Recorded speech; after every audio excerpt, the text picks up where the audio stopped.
Good morning to all. I Bhanu Chaudhary welcome you all in the fifth video of classification of element and periodicity in properties. In today's video, we are going to learn about the different atomic and the periodic properties. So let's start with the ionization energy. What does the ionization energy means? Ionization energy means the minimum amount of energy which is required to remove an electron from the outermost shell of an isolated gaseous atom. I am saying कि कम से कम कितनी energy चाहिए कि electron को जो outer most shell में electron है उसको निकाला जा सके। और एटम कैसा होना चाहिए? आइसोलेटेड होना चाहिए, गैसेस स्टेट में होना चाहिए और न्यूट्रल होना चाहिए। कैसा होना चाहिए? न्यूट्रल। सो पहले डेफिनेशन लिखते हैं, फिर उसके बारे में जान लेते हैं। स्टार्टिंग कर रहे हैं हम आयोनाइजेशन एनर्जी से। आयोनाइजेशन एनर्जी, तो आयोनाइजेशन एनर्जी की डेफिनेशन होती है the minimum amount of energy required to remove an electron from the outermost shell of an isolated gaseous atom। ये कह रहा है कि अगर आपके पास कोई एक एटम है और वो आइसोलेटेड यानी कि किसी के साथ जुड़ा हुआ नहीं है और वो गैसेस स्टेट में है, कैसे स्टेट में? गैसेस स्टेट में है, तो उसमें के आउटर मोस्ट शेल में से मेरे पास एक एटम है और एटम के आउटर मोस्ट शेल में इलेक्ट्रॉन ये रहा। तो इस इलेक्ट्रॉन ने प्रोटॉन, जो यहाँ पे प्रोटॉन है न्यूक्लियस के अंदर, उसके साथ एक अट्रैक्शन शो कर रखा है। जो अट्रैक्शन होता है न्यूक्लियस और इलेक्ट्रॉन के बीच में, ओवरऑल अट्रैक्शन होता है, जेड इफेक्ट कहते हैं, यानी कि इफेक्टिव न्यूक्लियर चार्ज। क्या बोलते हैं? Effective nuclear charge. Effective nuclear charge की वजह से इलेक्ट्रॉन न्यूक्लियस से बंधा हुआ है। अगर इलेक्ट्रॉन न्यूक्लियस से बंधा हुआ है तो इस इलेक्ट्रॉन को निकालने के लिए कुछ एनर्जी की जरूरत पड़ेगी, और जो एनर्जी की जरूरत पड़ेगी वो कम से कम कितनी एनर्जी होगी कि इलेक्ट्रॉन यहाँ से निकाला जा सके? उस एनर्जी को हम बोलेंगे आयोनाइजेशन एनर्जी। क्या बोलेंगे? Ionization energy. लेकिन इसमें कंडीशंस क्या हैं? कंडीशन ये है कि एटम कैसा होना चाहिए? आइसोलेटेड होना चाहिए। कैसा होना चाहिए? आइसोलेटेड, और गैसेस स्टेट में होना चाहिए, और गैसेस स्टेट में होना चाहिए। इसे बोलते हैं आयोनाइजेशन एनर्जी। क्या बोलते हैं? Ionization energy. तो आयोनाइजेशन एनर्जी आपको क्लियर हो गया होगा। उसके बाद में एक सक्सेसिव आयोनाइजेशन एनर्जी और होती है, successive ionization energy. Ionization energy, देखिए सक्सेसिव आयोनाइजेशन एनर्जी का मतलब है तो minimum amount of energy required to remove first, second, third, fourth electron from the outermost shell. देखिए फर्स्ट इलेक्ट्रॉन निकाल लिया, लेकिन मेरे पास जरूरी थोड़ी ना आउटर मोस्ट शेल में एक ही इलेक्ट्रॉन हो सकता है कि दूसरा इलेक्ट्रॉन भी हो सकता है तीसरा इलेक्ट्रॉन भी हो सकता है कि इसके तीन इलेक्ट्रॉन के बाद भी यहाँ पे इलेक्ट्रॉन हो। तो फर्स्ट इलेक्ट्रॉन को निकाल रहे हैं तो first ionization energy, second electron को निकाल रहे हैं second ionization energy, third electron को निकाल रहे हैं थर्ड आयोनाइजेशन एनर्जी, फोर्थ को निकाल रहे हैं फोर्थ आयोनाइजेशन एनर्जी। तो जो डिफरेंट आयोनाइजेशन एनर्जीज होती है जो कंटीन्यूअसली इलेक्ट्रॉन को निकालने के लिए काम आ रही है, उनको बोला जाता है सक्सेसिव आयोनाइजेशन एनर्जी। क्या बोला जाता है? Successive ionization energy.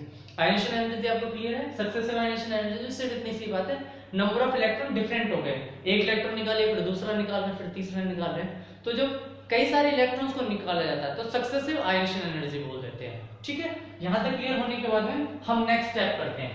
नेक्स्ट आएगा आपके पास topic the factors which affect the ionisation energy. कौन कौन से ऐसे फैक्टर्स हैं जो इफेक्ट डालते हैं आयोनाइजेशन एनर्जी पे, या फिर उनकी वजह से आयोनाइजेशन एनर्जी के अंदर कुछ चेंज आता है। So let's start with the factors affecting the ionisation energy.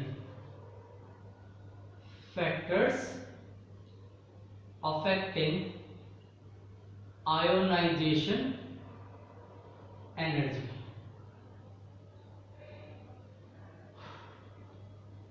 बेटे जो आयोनाइजेशन एनर्जी होता है उसके लिए कुछ फैक्टर्स काम करते हैं, और ये 5 फैक्टर काम आते हैं। कितने फैक्टर्स काम आते हैं? 5। पहला होता है एटॉमिक साइज, एटॉमिक साइज। दूसरा फैक्टर होता है न्यूक्लियर चार्ज। तीसरा फैक्टर होता है पेनिट्रेशन इफेक्ट।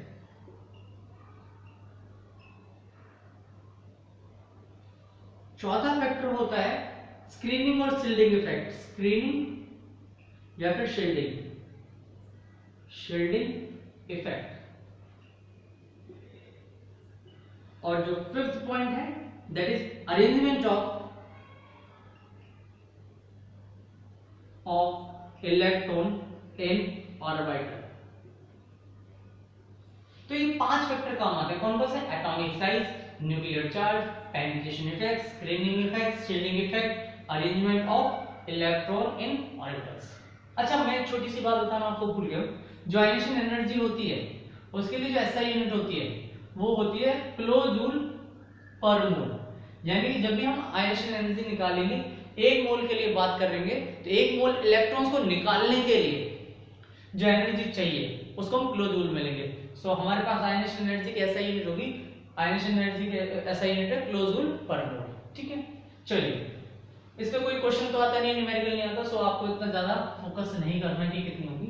इस पे डायरेक्ट बातें पूछी जाएंगी आपसे इफेक्ट्स के बारे में। तो आपके पास 5 फैक्टर्स हैं, स्टार्ट करते हैं एटॉमिक साइज से। सो let's start with the atomic size. अच्छा, एक बात बताइए, अगर एटम छोटा होगा तो इलेक्ट्रॉन न्यूक्लियस के पास होगा, और इलेक्ट्रॉन न्यूक्लियस के पास होगा तो जेड इफेक्ट, यानी कि इलेक्ट्रॉन न्यूक्लियस के बीच में अट्रैक्शन ज्यादा होगा, और अट्रैक्शन ज्यादा होगा तो इलेक्ट्रॉन को निकालना टफ है। इलेक्ट्रॉन को निकालना टफ है यानी कि ज्यादा एनर्जी चाहिए, ज्यादा एनर्जी चाहिए यानी कि आयनेशन एनर्जी ज्यादा होगी। देखिए मेरे पास 2 एटम्स थे, एक एटम ए है, इसमें इलेक्ट्रॉन न्यूक्लियस के पास में है, ये एटम ए ले लिया, दूसरा न्यूक्लियस, देन डिफरेंट शेल्स, और यहाँ पे आउटर मोस्ट शेल में इलेक्ट्रॉन्स है, यहाँ पे न्यूक्लियस और इलेक्ट्रॉन, इसको मैंने एटम बी बोला। अब आप खुद सोचिए कि यहाँ पे इलेक्ट्रॉन न्यूक्लियस के पास में है, और न्यूक्लियस के पास में इलेक्ट्रॉन है तो अट्रैक्शन ज्यादा होगा, अट्रैक्शन ज्यादा होगा तो एनर्जी ज्यादा चाहिए इलेक्ट्रॉन को निकालने के लिए। बी में इलेक्ट्रॉन न्यूक्लियस से दूर है, इलेक्ट्रॉन न्यूक्लियस से दूर है तो attraction between the electron and nucleus थोड़ा कम होगा, अट्रैक्शन कम होगा तो इलेक्ट्रॉन को निकालना आसान है, इलेक्ट्रॉन को निकालना आसान यानी कि आयनेशन एनर्जी कम चाहिए। तो आप सिंपल सी शब्दों में बात समझेंगे कि अगर साइज छोटा होगा तो आयनेशन एनर्जी ज्यादा होगी, साइज बड़ा होगा तो आयनेशन एनर्जी कम होगी। तो मैं ऐसा कह सकता हूं atomic size is inversely proportional to the ionisation energy. Atomic size is inversely proportional to the atomic size is inversely proportional to the ionization energy।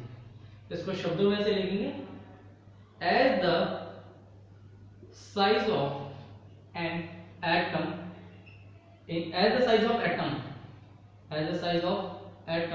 increases, ionization energy decreases, hence generally as we move down the group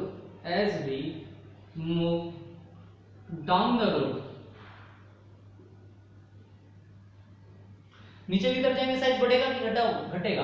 size increase होगा, size increase होगा तो ionisation energy कम होगी।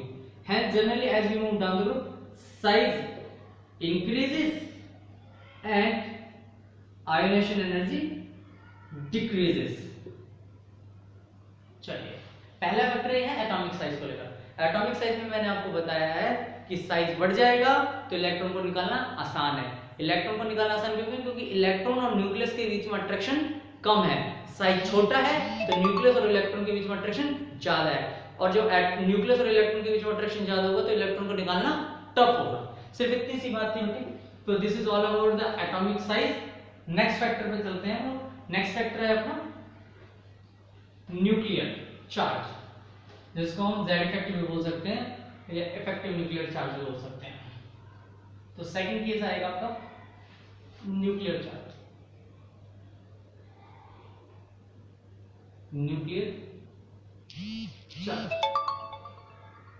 Nuclear charge में आपको सिर्फ इतनी सी बात समझनी है कि अगर इलेक्ट्रॉन और न्यूक्लियस के बीच में अट्रैक्शन बढ़ गया तो इलेक्ट्रॉन को निकालना टफ है, इलेक्ट्रॉन को निकालना टफ है यानी कि आयनेशन एनर्जी ज्यादा लगेगी। सो इतनी सी बात है। As the nuclear charge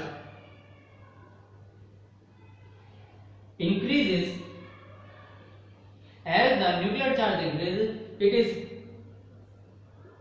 is harder to remove electron from outermost shell,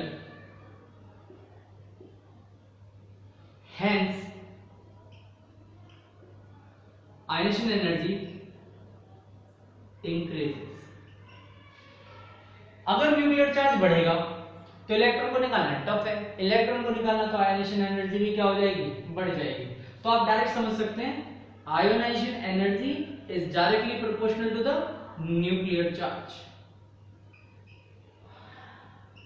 directly proportional to nuclear charge. अच्छा मुझे बताइए, as we move down the group, as we move down the group क्या होगा, न्यूक्लियर चार्ज क्या होगा, nuclear charge कम होता चला जाएगा। न्यूक्लियर चार्ज कम होता चला जाएगा इसका मतलब क्या है, इलेक्ट्रॉन को निकालना आसान होता चला जाएगा, इलेक्ट्रॉन को निकालना आसान होता चला जाएगा, इसका मतलब ये है कि आयोनाइजेशन एनर्जी कम हो जाएगी। So as we move down the group ionization energy decreases.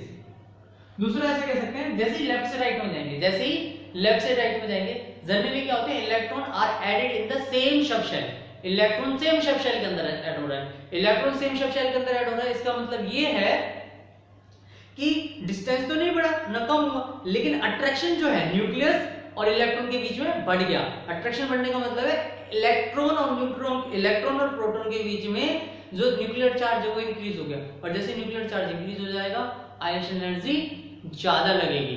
ठीक है, सो हम कह सकते हैं as we move left to right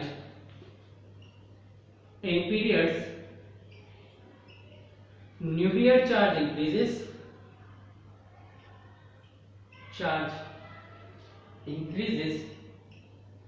hence generally ionization energy increases। इसलिए आयोनाइजेशन एनर्जी क्या होगी, इंक्रीज होती चली जाएगी जैसे ही लेफ्ट से राइट में जाएंगे। क्यों, क्योंकि इलेक्ट्रॉन सेम सब शेल में ऐड होगा, इलेक्ट्रॉन सेम सब शेल में ऐड होगा यानी कि न्यूक्लियर चार्ज बढ़ेगा। तो this is the second factor. Now I would like to talk about the third factor, penetration effect.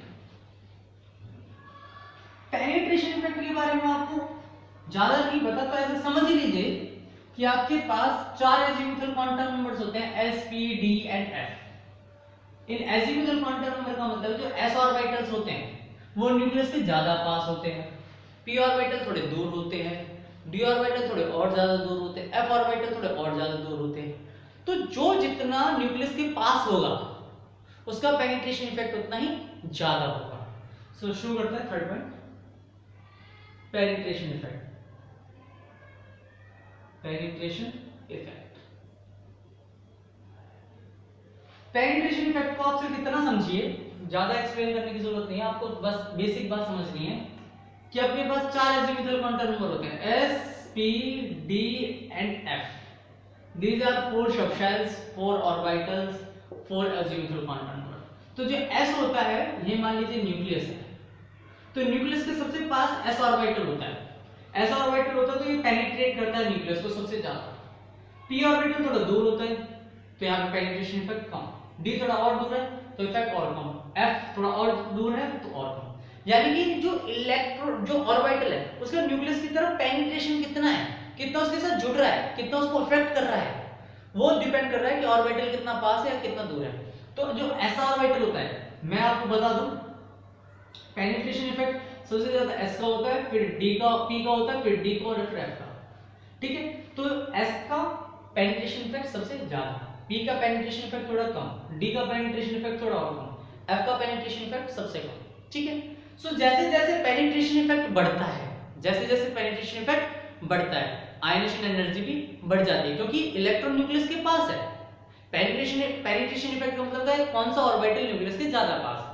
तो जितना ज्यादा पेनिट्रेशन इफेक्ट होगा उतना ही इलेक्ट्रॉन न्यूक्लियस के पास होगा, और जितना इलेक्ट्रॉन न्यूक्लियस के पास होगा उसको निकालना होता है, उस इलेक्ट्रॉन को रिमूव आउट करना उतना ही टफ हो जाएगा। सो पहले तो आपको ये सीरीज पता होनी चाहिए कि पेनिट्रेशन इफेक्ट क्या ऑर्डर होता है। एस ऑर्बिटल में पेनिट्रेशन इफेक्ट सबसे ज्यादा, p में थोड़ा कम, d में थोड़ा और कम, f में सबसे कम। अब मैं पेनिट्रेशन इफेक्ट के बारे में और आयनियन एनर्जी के बीच में रिलेशन बता रहा हूं। मैं ये बता रहा हूं, as the penetration effect increases, as the penetration effect increases, ionization energy also increases because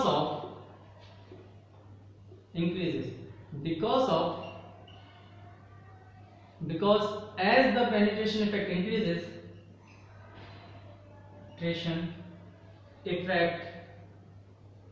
increases, the probability of finding electron around the nucleus increases. The probability of finding electron towards the nucleus increases.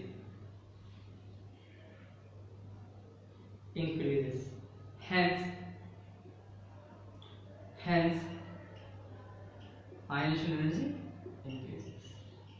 मैं क्या कह रहा हूं, मैं सिर्फ इतना कह रहा हूं, as the penetration effect increase, जैसे ही पेनिट्रेशन इफेक्ट इंक्रीज होगा ionization एनर्जी इंक्रीज होगी। क्यों होगी? Because as the penetration effect increase, जैसे ही पेनिट्रेशन इफेक्ट बढ़ता है, probability of finding electron towards the nucleus, तो जो इलेक्ट्रॉन फाइंडिंग प्रोबेबिलिटी है वो न्यूक्लियस की तरफ ज्यादा होती है, जिसकी वजह से ionization एनर्जी बढ़ जाती है।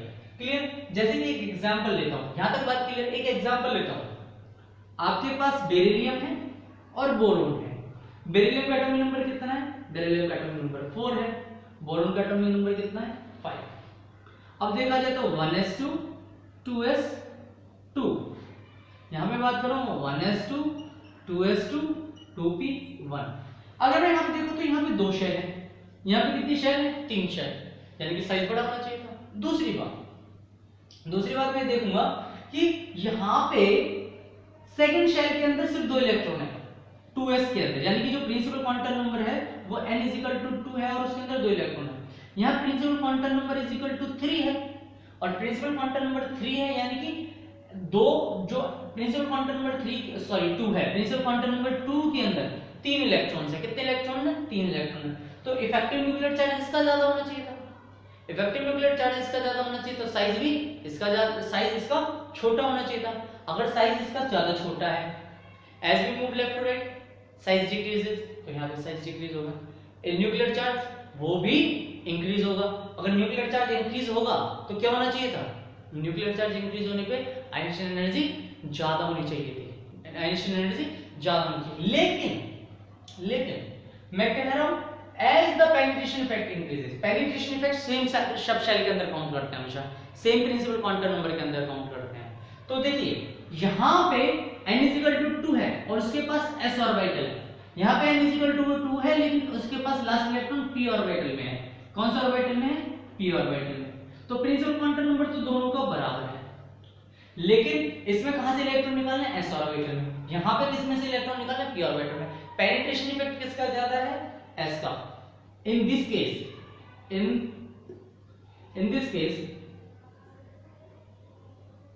case penetration effect of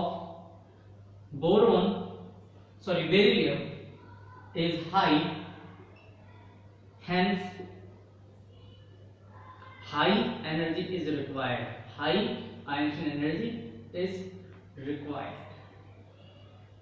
देखिए होना क्या चीज है, लेफ्ट से राइट में जा रहे हैं, साइज डिक्रीज कर रहा है, तो इसकी आयनियन एनर्जी ज्यादा होनी चाहिए थी, इसकी आयनियन एनर्जी ज्यादा होनी थी, बट एक्चुअली में क्या होता है? बेरिलियम की आयनियन एनर्जी ज्यादा होती है। इसका रीजन क्या है? क्योंकि सेम प्रिंसिपल क्वांटम नंबर में यहां पे से s ऑर्बिटल में से इलेक्ट्रॉन निकालना और यहां पे p ऑर्बिटल में, तो जो s ऑर्बिटल होता है उसका पेनिट्रेशन इफेक्ट ज्यादा होता है। मैंने आपको बताया था पेनिट्रेशन इफेक्ट का ऑर्डर क्या होता है? s p b and f।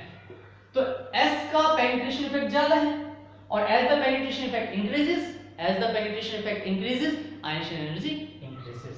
तो ये पेनिट्रेशन इफेक्ट को लेकर बात हुई। चलिए आई होप यहां पे आपको पेनिट्रेशन इफेक्ट क्लियर हो गया होगा। नेक्स्ट करते हैं स्क्रीनिंग इफेक्ट और शील्डिंग इफेक्ट। स्क्रीनिंग इफेक्ट और शील्डिंग इफेक्ट। स्क्रीनिंग इफेक्ट और शील्डिंग इफेक्ट का मतलब क्या होता है? स्क्रीनिंग इफेक्ट और शील्डिंग इफेक्ट का मतलब होता है कि ना जो पेनिट्रेट शेल है, जो सेकंड लास्ट ऑफ शेल होती है, वो लास्ट इलेक्ट्रॉन्स को और न्यूक्लियस के बीच में एक वॉल क्रिएट कर देती है, एक स्क्रीन क्रिएट कर देती है। उसकी वजह से न्यूक्लियस और लास्ट इलेक्ट्रॉन के बीच में अट्रैक्शन कम और ज्यादा होता है। उस इफेक्ट को हम बोलते हैं स्क्रीनिंग इफेक्ट और शील्डिंग इफेक्ट। चलिए शुरू करते हैं। फोर्थ पॉइंट, स्क्रीनिंग और शील्डिंग इफेक्ट। देखिए, जितना बड़ा ऑर्बिटल होगा, जितना बड़ा ऑर्बिटल होगा, स्क्रीनिंग इफेक्ट उतना ही कम होगा। जितना छोटा ऑर्बिटल होगा, स्क्रीनिंग इफेक्ट उतना ज्यादा होगा। यानी कि अगर मैं बात करूं स्क्रीनिंग इफेक्ट में p की d ऑर्बिटल और f ऑर्बिटल, तो स्क्रीनिंग इफेक्ट सबसे ज्यादा किसकी होगी? p की। स्क्रीनिंग इफेक्ट सबसे कम किस में होगी? f में। यानी कि मैं जो बात कह रहा हूं, मैं ये कह रहा हूं कि आपके पास एक न्यूक्लियस है, न्यूक्लियस के चारों तरफ इलेक्ट्रॉन्स हैं, और न्यूक्लियस के चारों तरफ इलेक्ट्रॉन के बाद आउटर मोस्ट शेल में, जैसे कि मैंने ले लिया, मैंने एल्यूमिनियम ले लिया, ठीक है, मैंने एल्यूमिनियम ले लिया, एल्यूमिनियम नहीं मैं ले रहा हूं मैग्नीशियम ले लेता हूं, मैग्नीशियम ले लेते हैं। मैग्नीशियम लेने के बाद मैग्नीशियम का atomic number 12, 1s2 2s2 2p 6 3s2, magnesium 12। तो अब क्या होगा? अब ये होगा कि यहां पे 2 इलेक्ट्रॉन आ गए 1s2 में, फिर 2s2, फिर 2p6, देन 3s2। सो जो ये वाले इलेक्ट्रॉन्स हैं और जो ये p ऑर्बिटल है, ये जो p ऑर्बिटल एक स्क्रीन क्रिएट कर देगा यहां। जैसे यहां पे एक स्क्रीन क्रिएट करेगा तो न्यूक्लियस और इलेक्ट्रॉन के बीच में अट्रैक्शन क्या हो जाएगा? कम हो जाएगा। अट्रैक्शन क्या हो जाएगा? कम हो जाएगा। अट्रैक्शन कम होने के बाद इलेक्ट्रॉन को निकालना आसान है। इलेक्ट्रॉन को निकालना आसान है तो आयनीकरण एनर्जी कम चाहिए, इसलिए जो ग्रुप सेकंड और ग्रुप फर्स्ट के एलिमेंट्स होते हैं उनकी आयनीकरण एनर्जी कम होती है, क्योंकि इलेक्ट्रॉन इजीली निकल सकता है। रीजन क्या है? स्क्रीनिंग इफेक्ट बहुत ज्यादा होता है, स्क्रीनिंग इफेक्ट बहुत ज्यादा होती है। लेकिन जैसे ही हम p ऑर्बिटल्स की तरफ मूव करते हैं, तो p ऑर्बिटल्स की तरफ मूव करने के बाद में जो स्क्रीनिंग इफेक्ट है, या फिर मैं d ऑर्बिटल्स की तरफ मूव करता हूं तो जो स्क्रीनिंग इफेक्ट है वो बढ़ना शुरू हो जाता है, because of entry of d orbital. जैसे कि d ऑर्बिटल एंट्री करेगा तो जो स्क्रीनिंग इफेक्ट है वो कम होना शुरू हो जाएगा, d ऑर्बिटल का स्क्रीनिंग इफेक्ट कम हो जाएगा, f ऑर्बिटल का स्क्रीनिंग इफेक्ट और कम हो जाएगा। स्क्रीनिंग इफेक्ट जितना ज्यादा होगा अट्रैक्शन उतना कम हो जाएगा, स्क्रीनिंग इफेक्ट जितना कम होगा अट्रैक्शन उतना ज्यादा हो जाएगा। देखिए यहाँ पे p ऑर्बिटल में ज्यादा इलेक्ट्रॉन्स है, p ऑर्बिटल में ज्यादा इलेक्ट्रॉन, तो इस न्यूक्लियस और आउटर मोस्ट इलेक्ट्रॉन में अट्रैक्शन नहीं आने देगा, न्यूक्लियस और इलेक्ट्रॉन में अट्रैक्शन नहीं आने देगा। अट्रैक्शन नहीं आने देगा तो इलेक्ट्रॉन को निकालना आसान है। अगर यहाँ पे मैं मान लेता हूं, ऐसे सपोज कर लेता हूं कि यहाँ पे d ऑर्बिटल होता है, d ऑर्बिटल का स्क्रीनिंग इफेक्ट कम होता है, d ऑर्बिटल का स्क्रीनिंग इफेक्ट कम होगा तो जो लास्ट ऑर्बिटल होगा, जो भी लास्ट ऑर्बिटल होगा उसका न्यूक्लियस के साथ में अट्रैक्शन ज्यादा होगा। क्यों? क्योंकि इसका स्क्रीनिंग इफेक्ट कम है, ये इसके बीच में वॉल कम क्रिएट कर पा रहा है, तो अट्रैक्शन ज्यादा होगा तो इलेक्ट्रॉन को निकालना मुश्किल हो जाएगा। So as the screening effect increases, आयनीकरण एनर्जी डिक्रीजेस, और as the screening effect decreases तो क्या होगा? इलेक्ट्रॉन और न्यूक्लियस के बीच में अट्रैक्शन ज्यादा होगा, हेंस द आयनीकरण एनर्जी इज मच हाई। तो इसमें लिख लेते हैं, इसमें जो बात है वो ये है, as the screening effect increases, as the screening effect बढ़ेगा तो लास्ट ऑर्बिटल के इलेक्ट्रॉन और न्यूक्लियस के बीच में अट्रैक्शन कम हो जाएगा, अट्रैक्शन कम हो जाएगा तो आयनीकरण एनर्जी कम लगेगी। So as the screening effect increases, Z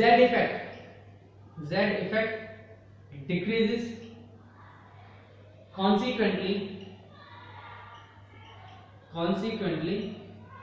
less Z effect decreases, Z effect क्या हो जाएगा, डिक्रीज हो जाएगा। As the screening effect increases, Z effect क्या हो जाएगा, स्क्रीन इफेक्ट जैसे ही इंक्रीज होगा, स्क्रीन इफेक्ट इंक्रीज कर दिया तो जेड इफेक्ट क्या हो गया, कम हो गया, और जेड इफेक्ट कम हो गया तो इलेक्ट्रॉन को निकालना आसान है। कॉन्सिक्वेंटली इट इज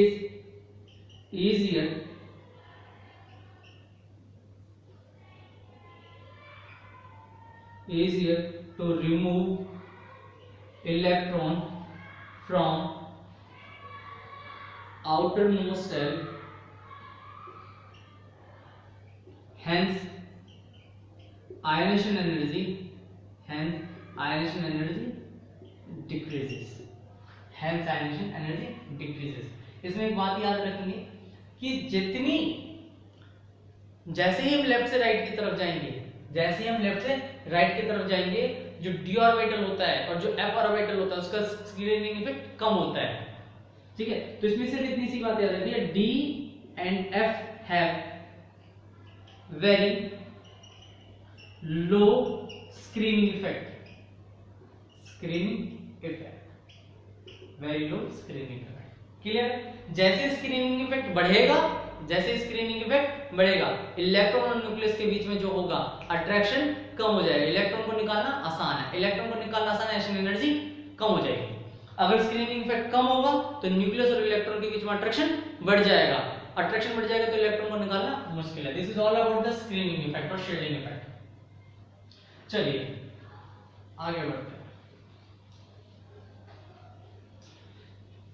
नेक्स्ट आता है arrangement of electrons in different orbitals, या arrangement of electron.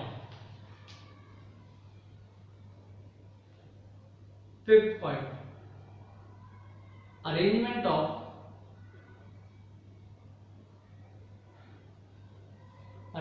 Of electron.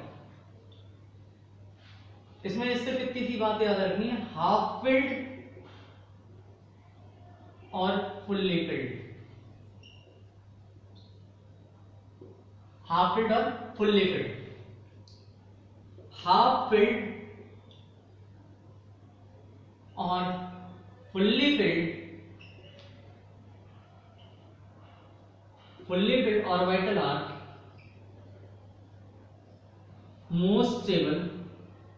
more stable, hence high energy is required,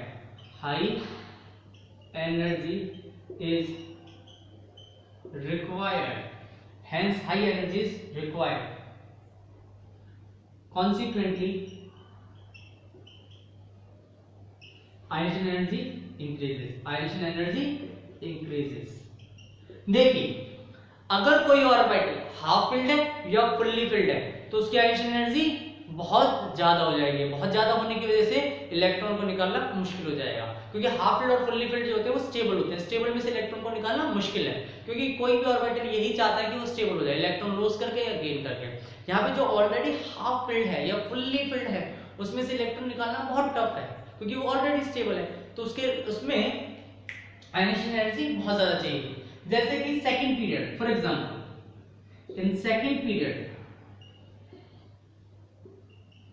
nitrogen have very high ionization energy. This is due to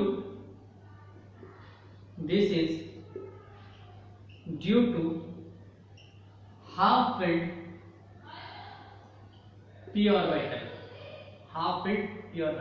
nitrogen का atomic number क्या होता है, nitrogen नहीं oxygen, sorry नहीं nitrogen नहीं आएगा, nitrogen का एटॉमिक नंबर क्या है 7, 1s2 2s2 2p3 फिर 1s2 2s2 2p3। तो नाइट्रोजन में जो p ऑर्बिटल है उसमें मैक्सिमम कितने इलेक्ट्रॉन्स आ सकते हैं, 6 हैं, कितने 3। हाफ फिल्ड है, हाफ फिल्ड का मतलब है मोस्ट स्टेबल है, तो इसमें से इलेक्ट्रॉन को निकालना टफ है, तो यानी कि हाई एनर्जी। तो these are the 5 factors on which आयनियन एनर्जी डिपेंड। पहला होता है एटॉमिक साइज बढ़ेगा तो इलेक्ट्रॉन को निकालना आसान है, तो आयनियन एनर्जी कम होगी। दूसरा फैक्टर आता है न्यूक्लियर चार्ज। जेड इफेक्ट जितना ज्यादा बढ़ेगा, यानी कि इलेक्ट्रॉन और न्यूक्लियस के बीच में अट्रैक्शन जितना ज्यादा होगा, इलेक्ट्रॉन और न्यूक्लियस के बीच में जितना ज्यादा अट्रैक्शन होगा, इलेक्ट्रॉन को निकालना उतना टफ, आयनिक एनर्जी बढ़ जाएगी। तीसरा आता है पेनिट्रेशन इफेक्ट। एस ऑर्बिटल का पेनिट्रेशन इफेक्ट ज्यादा होता है, p का थोड़ा कम होता है, d का थोड़ा और कम, f का सबसे कम। तो पेनिट्रेशन इफेक्ट जितना ज्यादा होगा, इलेक्ट्रॉन न्यूक्लियस के उतना ही पास होगा। ऑर्बिटल s जो होता है वो न्यूक्लियस के पास होगा, p थोड़ा दूर, d थोड़ा और दूर, f थोड़ा और दूर। तो जैसे जैसे न्यूक्लियस के पास होगा अट्रैक्शन ज्यादा होगा, अट्रैक्शन ज्यादा होगा तो ज्यादा अमाउंट में एनर्जी चाहिए, यानी कि with increase in the penetration effect ionisation energy increases.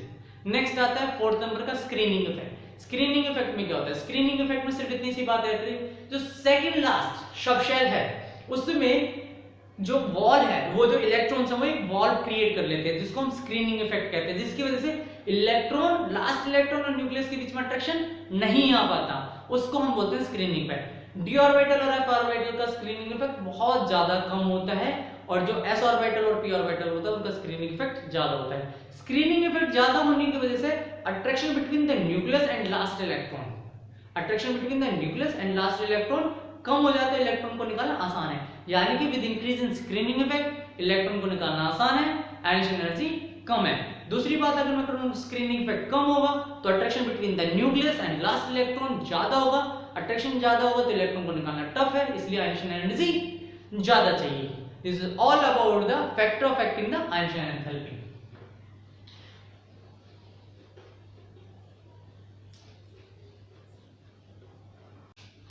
Let's start with the variation of ionization energy in the modern periodic table. Variation of ionization energy in modern periodic table. Modern periodic table. So start करेंगे हम period से। किससे? Period से। तो first point ये आएगा, in periods as we move left to right,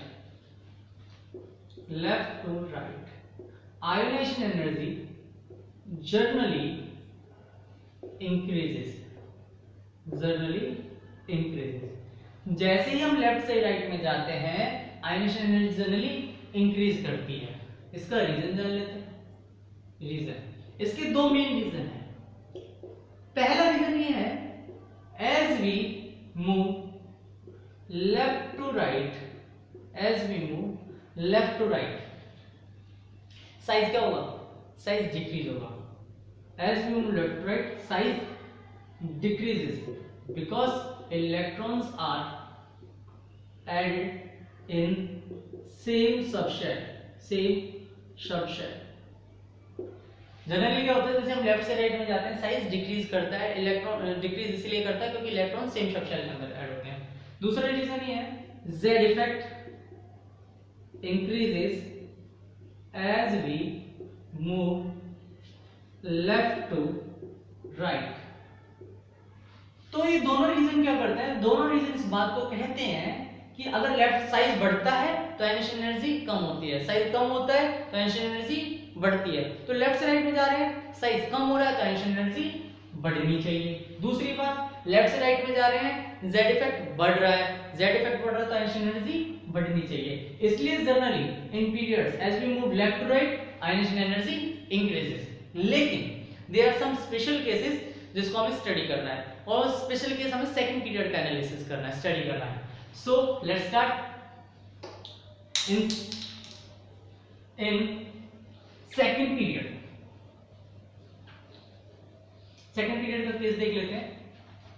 second period में क्या होता है, अपने पास जो एलिमेंट्स होते हैं वो lithium, beryllium, boron, carbon, nitrogen, oxygen, fluorine और नियोन है। ये सेकंड पीरियड के एलिमेंट्स हैं।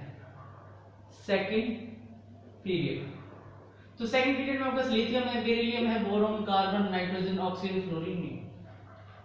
सो पहले फर्स्ट केस लेते हैं लिथियम से बेरिलियम, लिथियम टू बेरिलियम। देखिए लिथियम से बेरिलियम में जाएंगे तो आयनेशन एनर्जी इंक्रीज होती है। As we move from lithium to beryllium ionisation energy increases, ionisation energy increase होगी। इसका रीजन जान लेते हैं। रीजन क्या है? इसके दो रीजन जो कि अभी अभी हमने पढ़े हैं। पहला, size decreases from beryllium to lithium to beryllium, lithium to beryllium. Size क्या होता है? डिक्रीज करता है, जैसे लिथियम से बेरिलियम जाता है। सेकंड पॉइंट आता है Z effect, increases from lithium to beryllium. तो जैसे ही लिथियम से बेरिलियम तक जाते हैं, साइज डिक्रीज करेगा, साइज डिक्रीज करेगा तो आयनाइजेशन एनर्जी बढ़ जाएगी। जैसे ही हम लिथियम से बेरिलियम जाएंगे, जेड इफेक्ट बढ़ जाएगा, जेड इफेक्ट बढ़ जाएगा तो आयनाइजेशन एनर्जी भी बढ़ जाएगी। इसीलिए लेफ्ट से राइट में लिथियम टू बेरिलियम जाएंगे तो आयनाइजेशन एनर्जी बढ़ती है। अब बात आएगी बेरिलियम से बोरोन के बीच।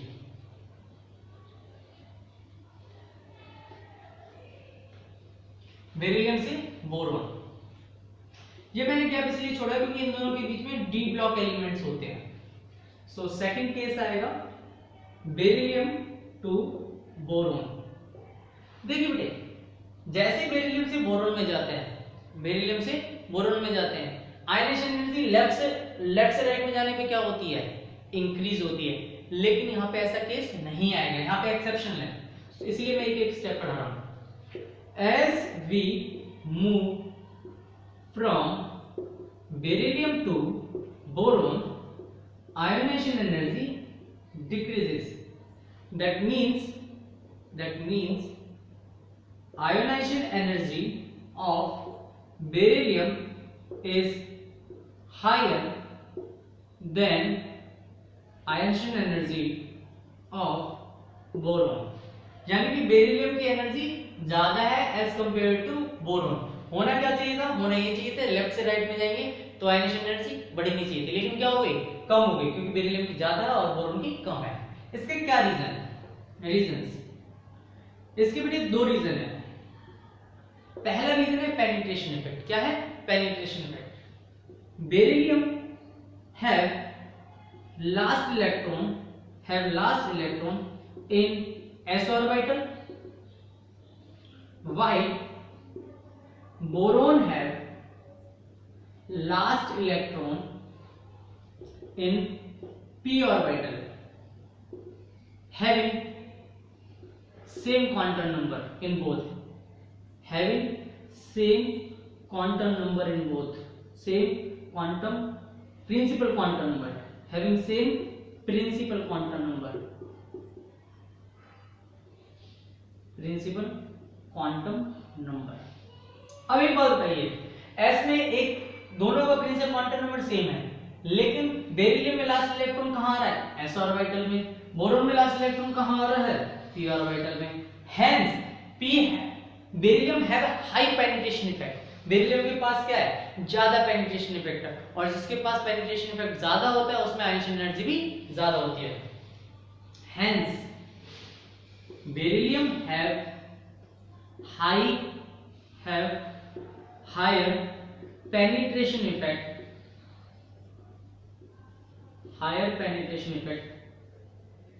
than boron. Consequently, beryllium have high ionization energy than boron. Higher ionization energy than boron. पहला तो पेनिट्रेशन इफेक्ट है। दूसरा जो फैक्टर है वो है इलेक्ट्रॉनिक कन्फिगरेशन। देखिए बेरिलियम का इलेक्ट्रॉनिक कन्फिगरेशन, बेरिलियम का atomic number 4 1s2 2s2, boron का atomic number 5 1s2 2s2 2p1। अगर मैं इस ऑर्बिटल को और इस ऑर्बिटल को देखता हूं, जो s ऑर्बिटल है ये फुल्ली फिल्ड है। क्या है? Fully filled. जबकि पी ऑर्बिटल क्या है? पार्शियली फिल्ड है। कैसा है? Partially field. और मैंने आपको फिफ्थ पॉइंट बताया था, जो फुल्ली फिल्ड होते हैं या हाफ फिल्ड होते हैं उनमें स्टेबिलिटी ज्यादा होती है। स्टेबिलिटी ज्यादा होने की वजह से आयनाइजेशन एनर्जी भी ज्यादा लगती है। That means beryllium have fully filled s orbital which is more more stable than partially filled p orbital of boron. Hence beryllium have high ionization energy. इसलिए बेरिलियम के पास क्या होगी? Higher ionization energy. दो फैक्टर हैं, पहला factor है penetration effect और दूसरा है हाफ फील्ड। दोनों क्या करते हैं? आयनाइजेशन एनर्जी को बढ़ाते हैं, इसलिए बेरिलियम की आयनाइजेशन एनर्जी ज्यादा है as compare to boron. I hope आपको ये बात समझ में आ गई होगी। अब हम शुरू करते हैं बोरॉन से नेक्स्ट स्टेप। चलिए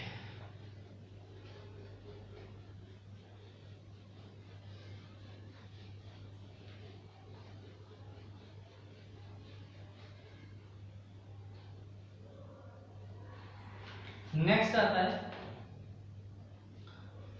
boron to carbon to nitrogen. Third point आएगा boron to carbon to nitrogen. As we move from boron to carbon then to nitrogen, left से राइट जाएंगे, साइज क्या होगा? साइज डिक्रीज होगा। साइज डिक्रीज होगा तो ionization energy क्या होगी? बढ़ती चली जाएगी। So as we move from boron to carbon then to nitrogen, ionisation energy increases. Ionisation energy increases, यानी कि नाइट्रोजन की आयनाइजेशन एनर्जी ज्यादा है, कार्बन की थोड़ी कम है और बोरोन की एनर्जी सबसे कम है। So as we move from boron to carbon to nitrogen, ionization energy increases. Reason क्या है? रीजन बहुत सिंपल है, जो शुरुआत वाले रीजन है। पहला, as we move from boron to carbon to nitrogen, atomic size decreases. atomic size decrease करेगा तो ionization energy increases, hence ionization energy increases। दूसरा फैक्टर क्या है? दूसरा फैक्टर है जेड इफेक्ट। क्या है? Z effect. जैसे इलेक्ट्रॉन में जाएंगे से राइट में जाएंगे, electrons are added in the same subshell. Electron अगर सेम सब शेल में ऐड हो रहे हैं तो जेड इफेक्ट बढ़ता जा रहा है। As we move left to right, जैसे ही हम लेफ्ट से राइट की तरफ जाएंगे, electron are added in same subshell, hence Z effect increases, consequently ionization energy increases। जैसे ही हम बोरोन से कार्बन टू नाइट्रोजन जाएंगे, लेफ्ट से राइट में जाएंगे, इलेक्ट्रॉन सेम सब शेल में ऐड होंगे, तो Z इफेक्ट बढ़ेगा तो आयनाइजेशन एनर्जी भी बढ़ेगी। सो हमने बोरोन से कार्बन टू नाइट्रोजन ही चलेंगे। अब हमें जाना है नाइट्रोजन से ऑक्सीजन, ऑक्सीजन से फ्लोरीन। देखिए नाइट्रोजन से ऑक्सीजन टू फ्लोरीन जाएंगे तो क्या होगा? तो सबसे पहले नाइट्रोजन टू ऑक्सीजन चलते हैं। देखिए नाइट्रोजन से जैसे मैं ऑक्सीजन की तरफ जाऊंगा, आयनाइजेशन एनर्जी जो है वो कम होगी,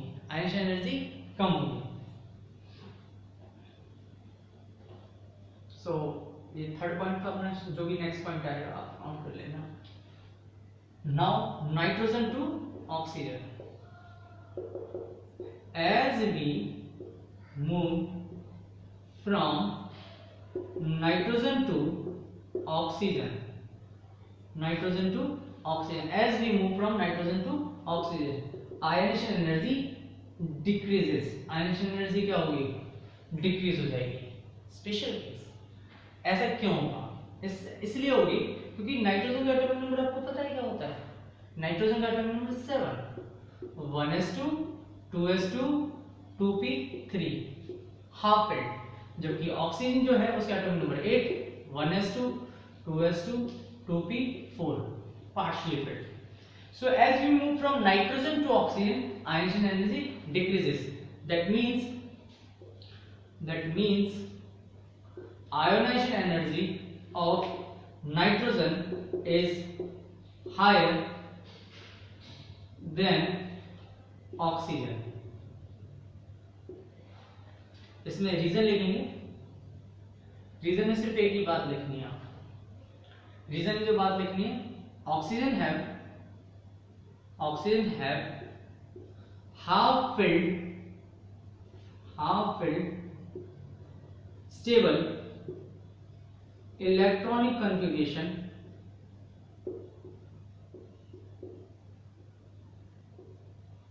which cause to increase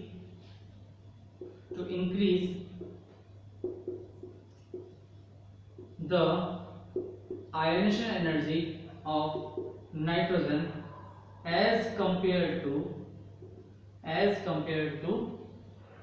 oxygen.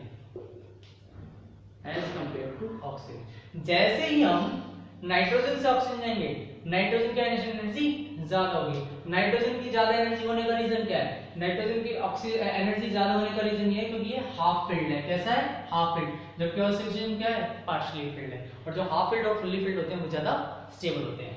चलिए अब ऑक्सीजन टू फ्लोरीन जाते हैं। Oxygen to fluorine to neon. Oxygen to fluorine जाएंगे, क्या होगा? ऑक्सीजन से फ्लोरीन की तरफ जाएंगे, साइज डिक्रीज होगा। साइज डिक्रीज होगा तो आयनाइजेशन एनर्जी बढ़ेगी। और ऑक्सीजन से फ्लोरीन, फ्लोरीन से नियोन जाएंगे तो नियोन हाफ फिल्ड है तो आयनाइजेशन एनर्जी और ज्यादा बढ़ जाएगी। So let's start from oxygen to fluorine to neon. तो इसमें लिखेंगे as we move from oxygen to fluorine then to neon, ionization energy increases. ionization energy increase करेगी। इसके रीजंस को जान लेते हैं। Reasons, first reason, as we move from oxygen to fluorine, atomic size increases, atomic size decreases, and Z effect increases, which results in increase in ionization energy. Second point, as we move from fluorine to neon, ionization energy increases, means neon have higher ionization energy than fluorine.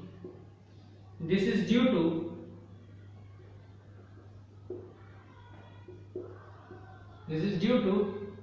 fully filled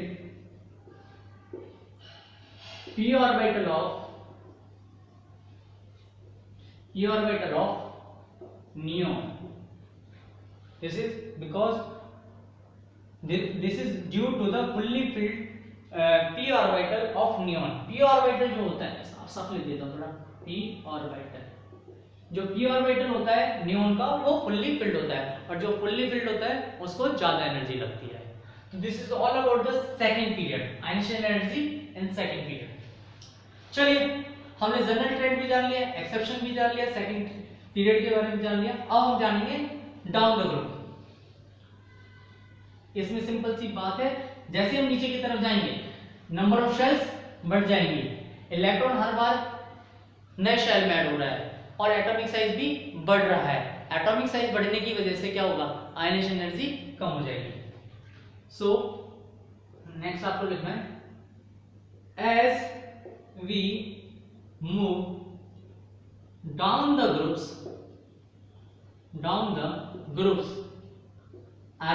ionization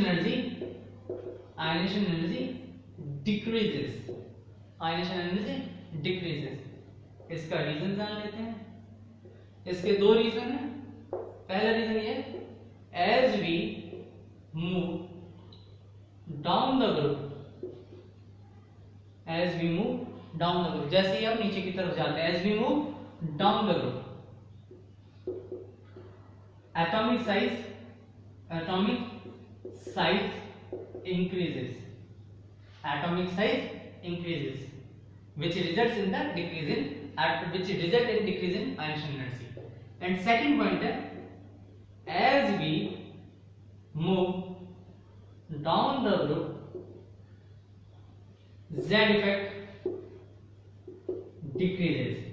Z effect भी क्या होता है, decrease करने लगता है। Z effect decrease करेगा तो ionisation energy कम लगेगी, क्योंकि इलेक्ट्रॉन और न्यूक्लियस के बीच में अट्रैक्शन कम आ गया।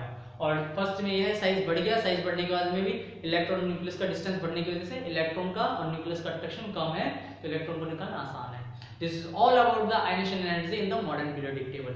सो मैंने आज आपको बताया कि आयनेशन एनर्जी क्या होती है, उसके फैक्टर्स कौन कौन से हैं, उसके बाद में वेरिएशन क्या है। This is all about for today. Catch you soon in the next video. Till then, stay safe at home. Thank you.